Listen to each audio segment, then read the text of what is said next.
తూర్పుగోదావరి జిల్లా రాజమండ్రిలో ఎస్సీ వర్గీకరణ వ్యతిరేక పోరాట సమితి ఆధ్వర్యంలో నిరసన కార్యక్రమాన్ని నిర్వహించారు. ఈ సందర్భంగా వారు ర్యాలీ తీశారు. గోకవరం బస్టాండ్ వద్ద ఉన్న అంబేద్కర్ విగ్రహానికి నాయకులు పూలమాలలు వేసి నివాళులర్పించారు.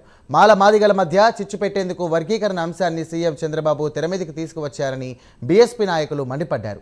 ఎస్సీ వర్గీకరణ ఇక అంబేద్కర్ రాజ్యాంగ స్ఫూర్తికి సహజ సూత్రాలకు విరుద్ధమని పోరాట సమితి నాయకుడు ఇసుకపట్ల రాంబాబు పేర్కొన్నారు. ఎందుకంటే మా నిరసన ముఖ్య ఉద్దేశం ఏంటంటే ఈ వర్గీకరణ పారదర్శకంగా జరగలేదని మేము దీన్ని వ్యతిరేకిస్తున్నాం.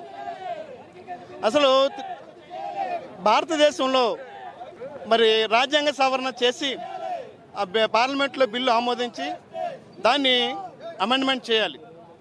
అటు విధంగా కాకుండా మరి కేంద్ర ప్రభుత్వాలు కూడా రాష్ట్ర ప్రభుత్వాలు చేసుకోవచ్చని సుప్రీంకోర్టు గైడ్లైన్స్ ఇచ్చింది. అట్టి విధంగా కాకుండా దేశం యావత్తు ఎస్సీ రిజర్వేషన్ అనుభవిస్తున్నారు.